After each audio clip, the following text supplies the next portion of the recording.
La colonisation n'est pas responsable de toutes les difficultés de l'Afrique actuelle. Qu'en pensez-vous?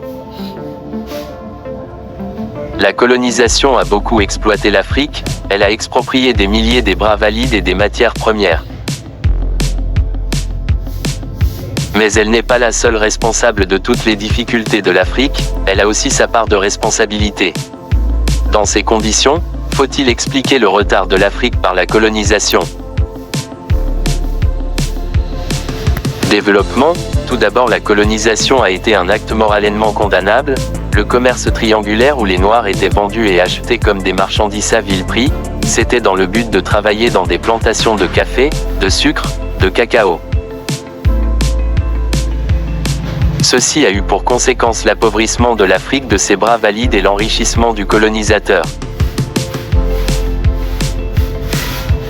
C'est pourquoi Sarkozy disait en 2008 à l'université Cheikh Anta Diop au Sénégal, le colonisateur est venu, il a pris, il s'est servi, il a exploité, il a pillé des ressources, des a exploitées, il a pillé des ressources, des richesses qui ne lui appartiennent pas, s'il a dépouillé le colonisé de sa liberté, de sa personnalité, du fruit de son travail. Par exemple la privatisation des bras valides, l'exploitation des matières premières, la destruction des valeurs morales et le traumatisme. On voit donc bien que la colonisation a une part de responsabilité de certaines difficultés de l'Afrique actuelle.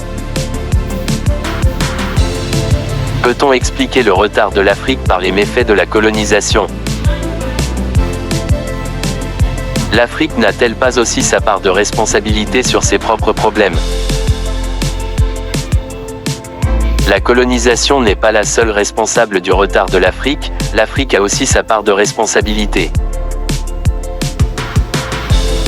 La colonisation n'a pas été que négative, elle a même en partie compensé les dommages qu'elle a infligés à l'Afrique à travers le brassage culturel, le changement de Afrique. Mentalité et le transfert des compétences.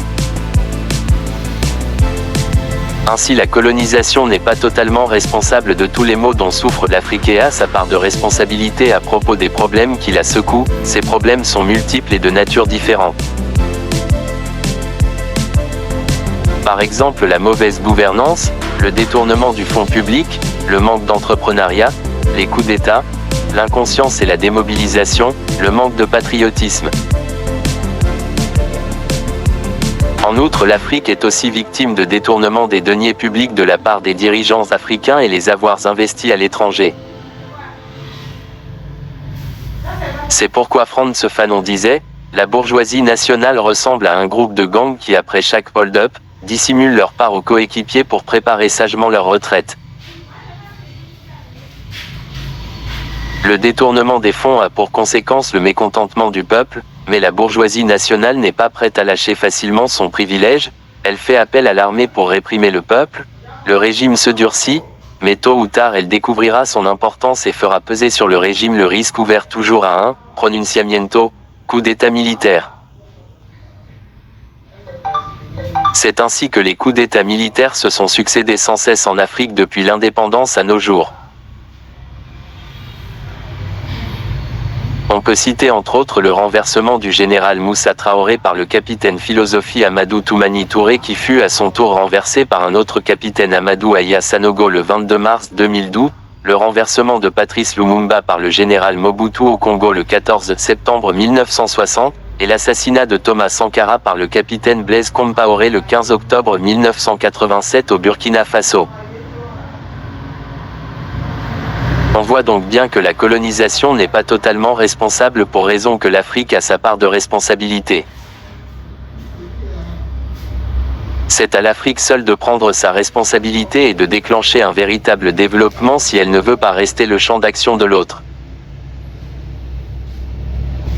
C'est pourquoi Martien disait, la solution de nos problèmes ne se trouve pas au ciel, entre les mains des dieux ou des chefs charismatiques, des hommes providentiels et autres sauveurs. Attendre de la réponse à nos interrogations théoriques et à nos hésitations pratiques, c'est fuir le nécessaire effort de réflexion, de pensée personnelle par la discussion et la recherche méthodique. Quelles sont les dispositions à prendre pour sortir l'Afrique de ces problèmes?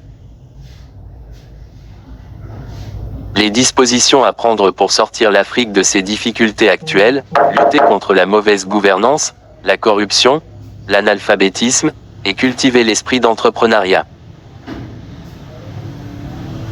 Conclusion, enfin tant que nous resterons enfermés à pleurer notre sort, nous serons incapables de riposter adéquatement aux défis du temps. Comme le disait Obama, l'Afrique a plus besoin d'une forte institution que de grands hommes.